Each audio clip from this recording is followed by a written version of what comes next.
Hi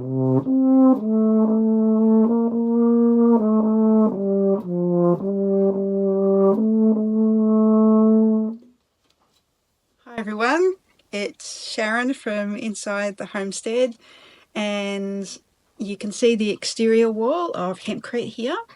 So Hempcrete is wonderful for acoustics besides being good insulation, etc.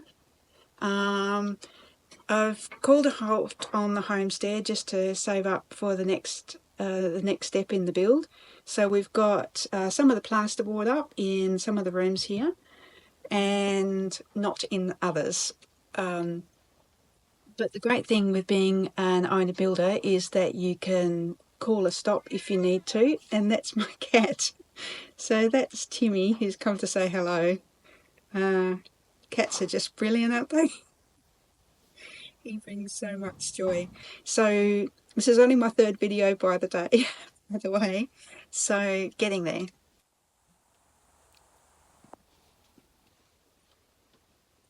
So here's Timmy. Tim is actually my daughter's cat, but as often happens, he's come with me while my daughter has other pets at her new house. And I guess what I wanted to talk to you about today was that growing up on a farm, I didn't realise that other people didn't know that about the things that we knew about. So Timmy's decided to go for a walk. I've got the camera set up on the box on top of the card table, so I hadn't anticipated Tim going for a walk there. Years ago, we had some young lads billeted with us from the Belmont City band up in Perth. Hi, all brass bandies out there, and especially the Belmont guys. And I didn't realise until they were saying not everybody knew that milk came from cows and eggs came from chooks because everything was homegrown. It was my job before school to milk Molly, our Friesian milk cow, and it was my job to clean out the chook pen so all that manure went on the asparagus bed. And Tim's gone for a walk again. Hi, Tim. Come this way. Come on. Don't you just love cats? They say never work with animals. So, yes, I used to think that townies were rich because they could afford to buy their lunch at the tuck shop, and we had the old tomato sandwiches in summer and peanut paste or Vegemite in winter. Everything that was made went back into the farm. So I think a lot of people have the perception of farmers being rich.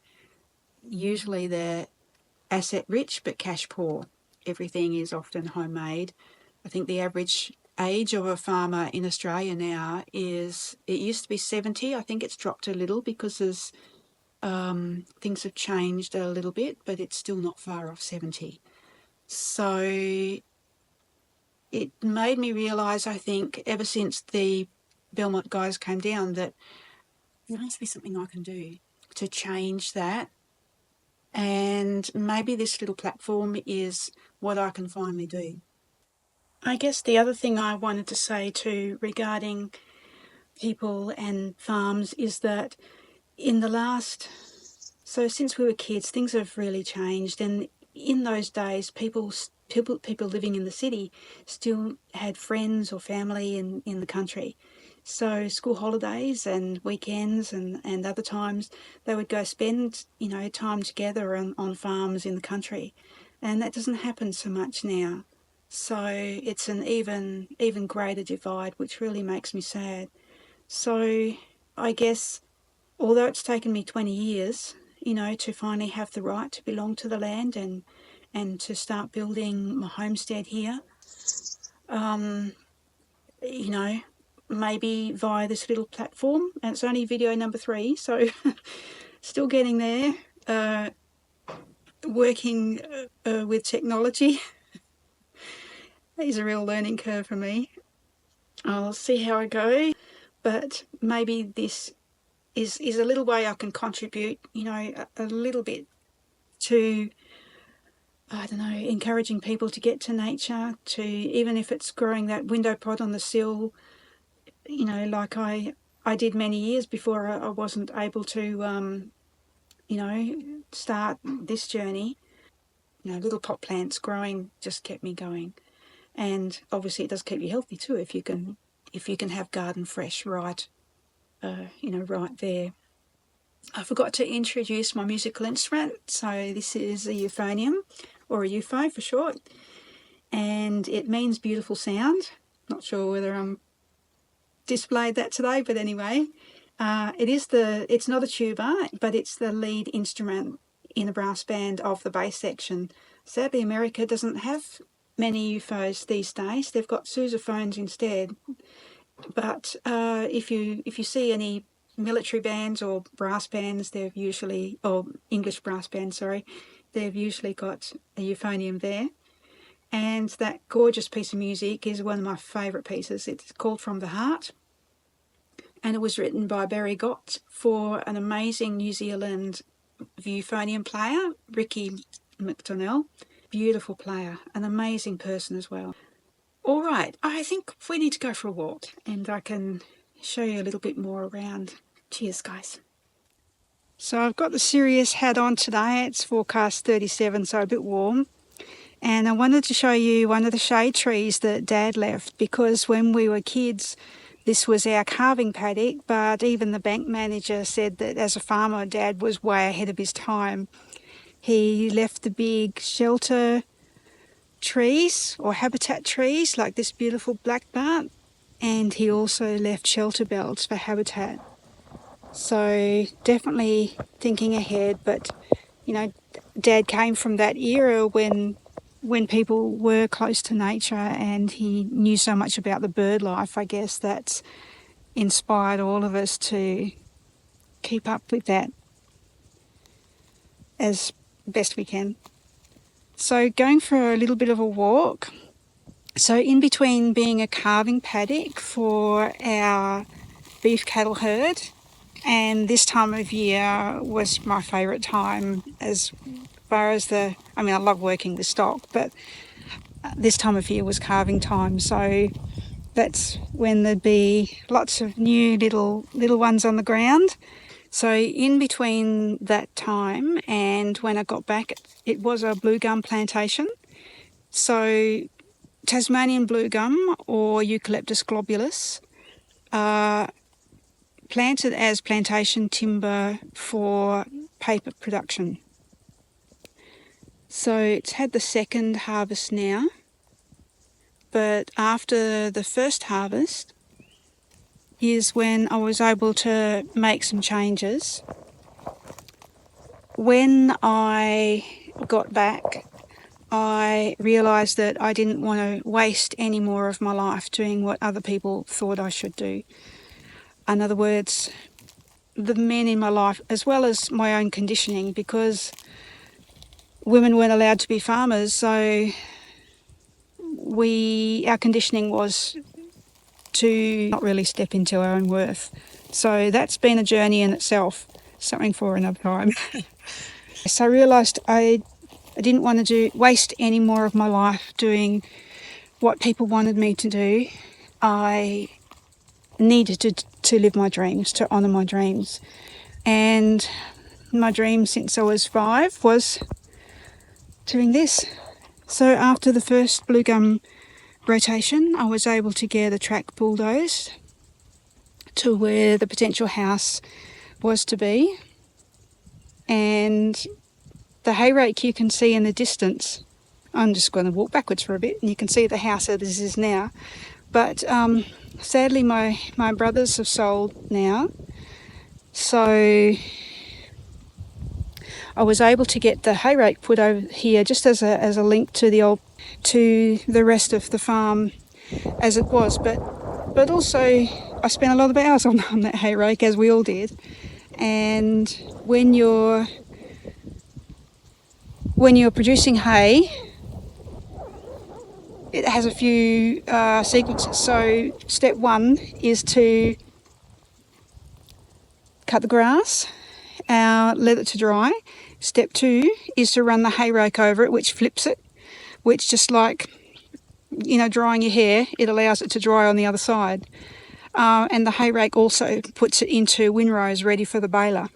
And then the baler can scoop it up and put it into the round bales they do now, or as it was back then, it was all square bales. So when we were old enough to cart hay, that was also a summertime job. So, 3 or 4 in the morning, we'd be up ready for the day when it was a bit cool, because it's obviously not something you want to tackle when it's hotter.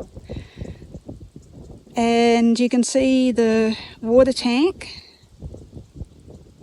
So the Shire specifications for fire is to have a 130,000 litre tank. So that was another one of the first things I was able to get set up, as well as start planting a few trees. And because the title took so long, I've only actually had the right to belong to the land a few years, so the bill had to wait until then.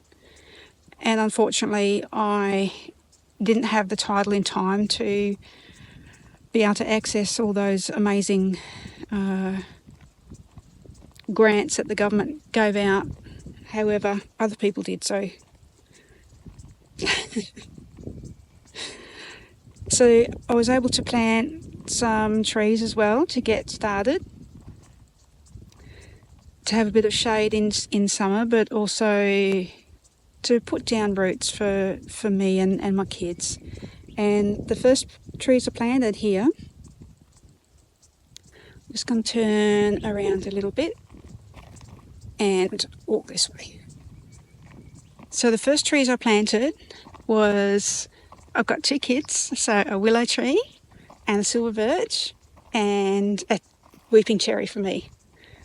And it was a courageous act to do, because as a woman I wasn't able to put down roots for such a long time, but I just needed to do it. It's been a mentally challenging journey, I tell you. But driving out of town with those trees, all along I've learned to look for signs in nature. Driving out of town with those trees in the back of the ute, there was 3 red-tailed black cockatoos that flew really low over the ute and escorted me out of town. My gosh, what an amazing sign that was, hey? So that was just a huge boost to the courage. So this is the weeping cherry. Everything's looking a little dry at the moment. You can see the weeping willow there and the silver birch here.